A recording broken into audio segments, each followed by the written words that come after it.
Electrostatics chapter चल रहा था अपना, और इलेक्ट्रोस्टैटिक्स में आज हम पढ़ेंगे कूलॉम्स लॉ, यानी कि कूलॉम का नियम।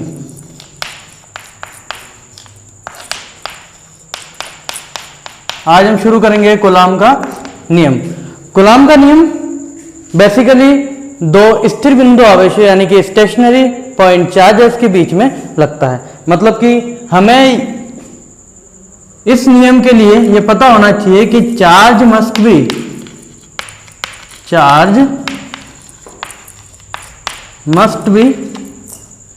एक तो स्टेशनरी,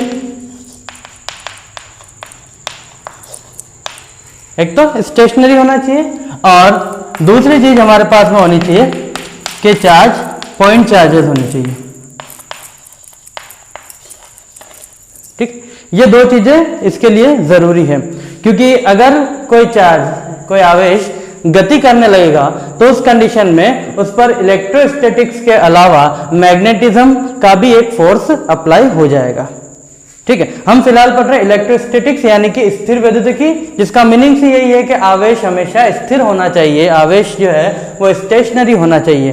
पॉइंट चार्जेस का मतलब ये होता है कि जब दो चार्जेस एक साथ पड़े होते हैं, रखे होते हैं, तो उनके बीच की जो डिस्टेंस है वो उसके एक्सटेंशन की तुलना में काफी ज्यादा होती है, या उसका एक्सटेंशन बहुत कम होता है उसके बीच की दूरी की तुलना में। साइज से बात कर सकते हैं अपन। ठीक है, तो वो पॉइंट चार्जेस हमारे पास में होंगे।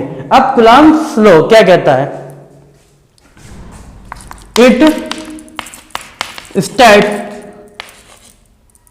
दैट, क्या कहता है ये कि अट्रैक्शन और रिपल्शन, फोर्स ऑफ अट्रैक्शन और repulsion between two stationary point charges, force of attraction और repulsion between two stationary point charges is, दो चीजों पर डिपेंड करेगा। देखिए क्या कहता है कि दो स्थिर बिंदु आवेशों के मध्य लगने वाला आकर्षण या प्रतिकर्षण बल इन दोनों चार्जेस के मैग्नीट्यूड के मल्टीपल के डायरेक्टली प्रोपोर्शनल होता है, यानी कि दोनों आवेशों के परिमाणों के गुणनफल के समानुपाती होता है। पहली चीज तो Q1 Q2 इस नियम के अनुसार हमें पता चलती है। ठीक है, हम बात कर रहे हैं तो स्टेशनरी पॉइंट चार्जेस की। स्टेशनरी पॉइंट चार्जेस आप ले सकते हैं कि सपोज कीजिए ये चार्जेस है आपके पास में, एक है आपके पास में Q1, दूसरा आपके पास में Q2, और बीच की इसकी डिस्टेंस हम मान रहे हैं R। तो या तो ये एक दूसरे को अट्रैक्ट करेंगे या फिर ये दोनों एक दूसरे को रिपेल करेंगे। अगर सेम नेचर के हुए, दोनों प्लस प्लस या दोनों माइनस माइनस, तो ये रिपेल करेंगे, और अगर अपोजिट नेचर के हुए तो ये दोनों अट्रैक्ट करेंगे। तो ये जो फोर्सेस इसके बीच में लग रहा है, ये जो फोर्स इसके बीच में लगता है, ये फोर्स दो चीजों पे डिपेंड करता है। एक तो चार्जेस के मैग्नीट्यूड के मल्टीपल के प्रोपोर्शनल होता है, डायरेक्टली प्रोपोर्शनल, और दूसरा इनके बीच की डिस्टेंस के इनवर्स, स्क्वायर के इनवर्सली प्रोपोर्शनल होता है। बीच की डिस्टेंस के स्क्वायर के इनवर्सली प्रोपोर्शनल होता है। सेकंड चीज जो हमें इससे पता चलती है, ये कौन कहता है? कूलॉम्स लॉ कहता है। आगे अगर मैं इन दोनों को एक साथ लिखूं तो क्या होगा कि F is directly proportional to Q1 Q2 over R square. Directly proportional का जो साइन है, अगर हम उसको हटाते हैं तो हमारे पास में एक कांस्टेंट आता है जिसे हम कहते हैं प्रोपोर्शनलिटी कांस्टेंट, है ना। तो हमारे पास में ये बनेगा F is equal to K Q1 Q2 over R square, where R क्या है, सॉरी K क्या है? K हमारे पास में है प्रोपोर्शनलिटी कांस्टेंट। जो K है हमारे पास में वो है प्रोपोर्शनलिटी कांस्टेंट। और इस K के लिए आपको एक बात ध्यान रखनी है कि इट डिपेंड्स ऑन मीडियम, ये मीडियम पर डिपेंड करता है। ये चीज इसके लिए पता होनी चाहिए। अब मीडियम पे डिपेंड करता है तो देखते हैं किस प्रकार से करता है। तो K की वैल्यू हमारे पास में क्या होती है? Here K is equal to, K हमारे पास में होता है 1/4 पाई एप्सिलॉन नॉट। इसकी टोटल वैल्यू आपको याद रखनी है 9 इंटू 10⁻⁹ ठीक है। और इसकी यूनिट जो है इसकी यूनिट अगर मैं निकालूं तो इसकी यूनिट के लिए आपको ये फॉर्मूला थोड़ा सा ध्यान में रखना पड़ेगा। सपोज कीजिए मैं रफली इसका फॉर्मूला बना देता हूं k का कि k is equal to F R square upon Q1 Q2। ये रफ फॉर्मूला है, ऐसे हमने बना दिया सिर्फ यूनिट के लिए, ठीक है। अब इसकी यूनिट मुझे अगर देखनी है तो देखो फोर्स की यूनिट हमारे पास क्या होती है, न्यूटन, ठीक है। डिस्टेंस की यूनिट मीटर होती है और चूंकि स्क्वायर है इसलिए मीटर स्क्वायर अपॉन कूलाम और कूलाम स्क्वायर। तो हमारे पास में k की वैल्यू प्रोपोर्शनलिटी कांस्टेंट की वैल्यू होती है 9 इंटू 10⁻⁹ न्यूटन इंटू मीटर स्क्वायर पर कूलाम स्क्वायर। ये तो हमारे पास में k आ गया। अब k के अंदर आपके पास में एक और चीज है, नाम है इसका एप्सिलॉन नॉट, ठीक है, एप्सिलॉन 0। तो देखिए इस एप्सिलॉन 0 को क्या कहते हैं कि where epsilon naught is equal to, इसको कहते हैं हम permittivity of medium, sorry permittivity of free space. Medium की परमिटिविटी थोड़ा आगे आएगी, अभी थोड़ा आगे चल के पढ़ेंगे अपन इसको। तो epsilon naught is equal to permittivity of free space. Free space का मतलब हो गया वैक्यूम, निर्वात, और परमिटिविटी का मतलब हो गया विद्युतशीलता, यानी कि एप्सिलॉन नॉट जो है वो निर्वात की विद्युतशीलता है। आगे हमारे पास में यहीं से शुरुआत करते हैं।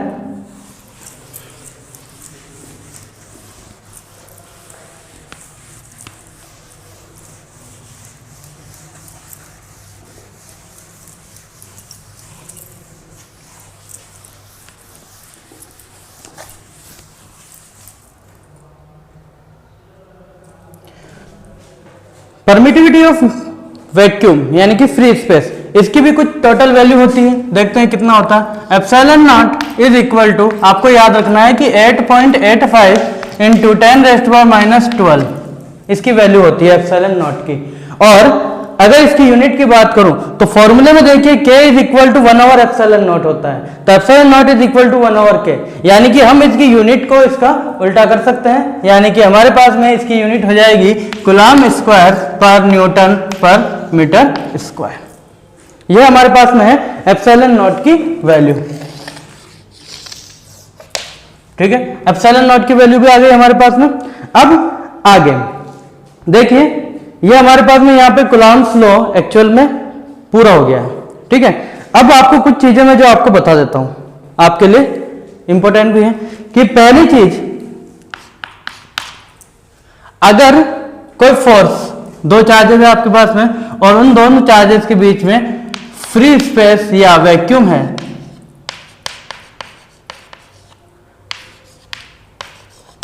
ठीक है, तो उस कंडीशन में जो फोर्स लग रहा है in free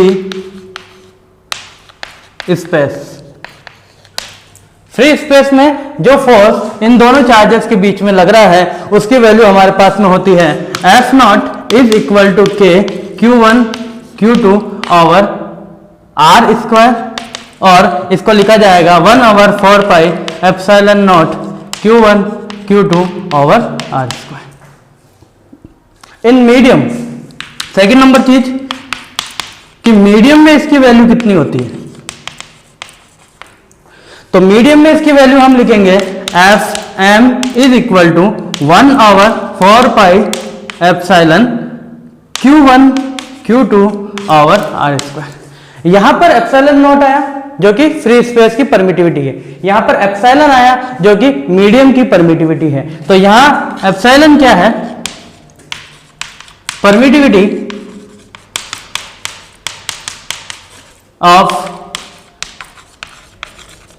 medium, permittivity of medium. आगे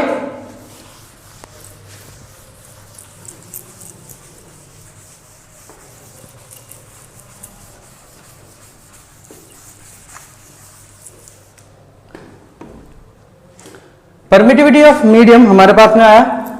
अब आगे देखिए एक डेफिनेशन बनती है नॉर्मल सी। देखो इसमें एक चीज ये भी ध्यान रख सकते हो आप कि फोर्स जो होता है वो वैक्यूम में मीडियम की तुलना में ज्यादा होता है।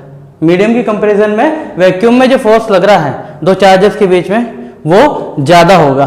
ठीक है, तो इसी को ध्यान में रखते हुए एक डेफिनेशन आई हमारे पास में डाइलेक्ट्रिक कांस्टेंट की। डाइलेक्ट्रिक कांस्टेंट एक्चुअली इसे कहते हैं, इसके कुछ नाम है, क्या क्या नाम है इसके देखते हैं। ऐसे हिंदी में तो इसको कहते हैं परावैद्युतांक। डाइलेक्ट्रिक कांस्टेंट का हिंदी मीनिंग परावैद्युतांक। दूसरा इसका नाम होता है रिलेटिव परमिटिविटी, यानी कि आपेक्षिक विद्युत शीलता। आपेक्षिक विद्युतशीलता ये भी इसका नाम है। ठीक है, आगे हम चलते हैं, थोड़ा सा और पढ़ते हैं इसको। देखिए एक्चुअली परावैद्युत से एक मीनिंग भी बना है परावैद्युत पदार्थ। परावैद्युत पदार्थ एक्चुअली परावैद्युत पदार्थ किसको कहते हैं? जो कुचालक पदार्थ होते हैं हमारे पास में, उन कुचालक पदार्थों को ही हम क्या कहते हैं? परावैद्युत पदार्थ कहते हैं। तो परावैद्युतांक का थोड़ा सा मीनिंग ये भी है कि अगर आप इनके बीच में कोई परावैद्युत पदार्थ डाल दें तो उस कंडीशन में क्या वैल्यू बढ़ेगी, क्या वैल्यू घटेगी। तो मैंने आपको शुरू में बताया कि F0 यानी कि निर्वात में हमेशा ज्यादा होती है, तो अब इसमें कोई भी चीज डालोगे आप परावैद्युत पदार्थ यानी कुचालक कोई भी रखोगे तो इसकी वैल्यू कम हो जाएगी। ठीक है, इसको हम पढ़ेंगे डाइलेक्ट्रिक कांस्टेंट के रूप में। तो अब डाइलेक्ट्रिक कांस्टेंट के रूप में डेफिनेशन क्या है इसकी? देखिए इसको एक्चुअली इसका सिंबल होता है एप्सिलॉन आर। तो epsilon R is equal to F0 upon Fm, ये इसका फॉर्मूला है और फॉर्मूले से ही डेफिनेशन बनी। क्या कहता है कि force between two stationary charge point in vacuum, है ना, और to the force in medium, यानी कि it is ratio. Epsilon R जो होता है dielectric constant, dielectric constant is a ratio of force between two stationary charge point in vacuum to the medium. तो ये दो फोर्सेस का रेशियो है और फोर्सेस क्योंकि इक्वल क्वांटिटी है इसलिए इसकी कोई यूनिट नहीं होती है। तो ये डायमेंशनलेस और यूनिटलेस यूनिट है, यूनिटलेस क्वांटिटी है, यूनिटलेस क्वांटिटी हमारे पास में होती है। अच्छा, तो ये वाला पढ़ने का मतलब क्या हुआ हमारे पास में कि इस पर कभी कभी न्यूमेरिकल बन जाता है। जैसे कि भाई आपको सपोज कीजिए कि दो चार्जेस दिए, इन दोनों चार्जेस के बीच में फोर्स लग रहा था 5 न्यूटन का। आपने इसके अंदर क्या किया, एक epsilon R is equal to 2, epsilon R is equal to 2 dielectric constant 2 वाली कोई प्लेट रख दी दोनों के बीच में। तो इसकी वैल्यू अब जो फोर्स लग रहा है वो कितना हो गया, तो हमें निकालना है Fm is equal to F0 upon epsilon R. तो एप्सिलॉन आर F0 आपको दिया 5 और एप्सिलॉन आर आपको दिया 2, तो इसका मतलब हो गया 2.5 न्यूटन। तो देखिए फोर्स जो होगा वो एप्सिलॉन आर टाइम्स और कम हो जाएगा, यानी कि जो फोर्स अब आपके पास में होगा वो 1 अपॉन एप्सिलॉन आर गुना हो जाएगा, है ना, किसके? F0 के 1 upon R, 1 upon epsilon R time हो जाएगा किसके? F0 के। तो कम हो गया फोर्स। तो अब इसमें किसी भी चीज को आप अगर कोई डाइलेक्ट्रिक कांस्टेंट वाली कोई भी चीज है अगर उसको डालेंगे तो वैल्यू उसकी कम होगी, किसकी? फोर्स की। अब आपको कुछ चीजें इसके लिए ध्यान रखनी है, वो बता देता हूं मैं आपको।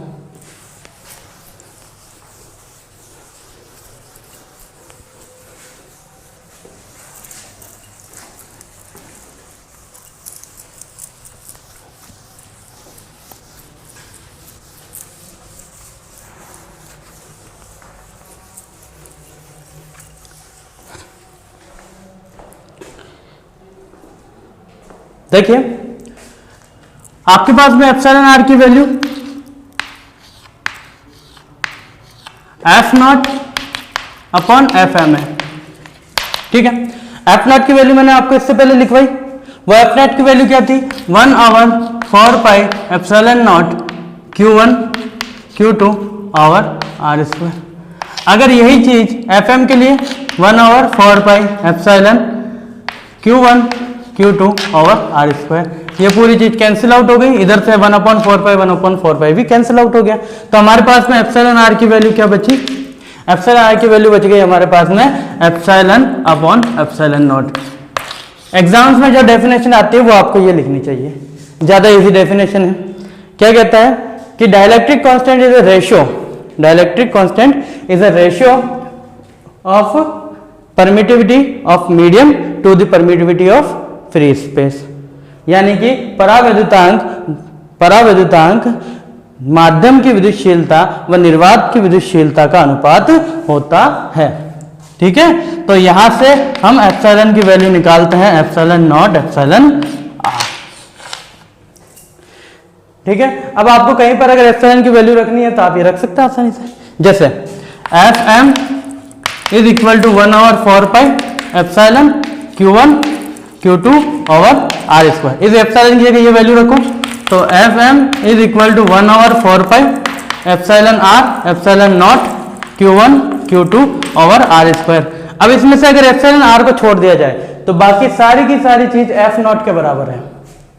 तो क्या मैं इसको ये लिख सकता हूं कि Fm is equal to F0/εr। तो जैसा कि मैंने आपको बताया कि फोर्स जो होता है वो 1/εr टाइम्स हो जाता है वैक्यूम की तुलना में, इसमें मीडियम में। ठीक है, तो मीडियम में अगर फोर्स आपके पास में जो वैक्यूम में आपको फोर्स अगर कुछ दिया गया है तो ऑब्वियसली वो मीडियम में कम हो जाएगा आपके लिए। ठीक है, अब इसकी वैल्यू एप्सिलॉन आर की कुछ वैल्यू है जो आपको याद रखनी है, जैसे एप्सिलॉन आर की वैल्यू फ्री स्पेस में कितनी है, तो फ्री स्पेस में एब्सोल्यूट वैल्यू 1। ठीक है, इसी तरीके से ये वैल्यू एयर में कितनी है, तो एयर में ये वैल्यू होती है 1.00059, यानी कि ऑलमोस्ट 1 मान के चलते हैं अपन। और लास्ट आपके पास में होता है कंडक्टर्स, यानी कि सुचालक। कंडक्टर्स में इसकी वैल्यू होती है इनफाइनाइट, कंडक्टर्स में इसकी वैल्यू होती है इनफाइनाइट। ठीक है, अब देखिए आपके पास में एक क्वेश्चन पूछा गया था कि अगर दो स्टेशनरी पॉइंट चार्जेस के बीच में कोई कॉपर की प्लेट रख दें अपन, तो उस कंडीशन में उस पर लगने वाला फोर्स कितना हो जाएगा। तो हमारे पास में क्या होता है F0/εr। कॉपर क्या है, कंडक्टर है, कंडक्टर की वैल्यू कितनी है इनफाइनाइट, और 1 और इनफाइनाइट या फिर किसी में भी इनफाइनाइट के हम इनफाइनाइट को अगर डिवाइड करते हैं तो इसकी वैल्यू आ जाती है हमारे पास में 0। तो हमारे पास में फोर्स क्या हो जाएगा 0, मतलब कि कंडक्टर में दो चार्जेस के बीच में फोर्स नहीं लगेगा, इलेक्ट्रोस्टैटिक फोर्स अप्लाई नहीं होगा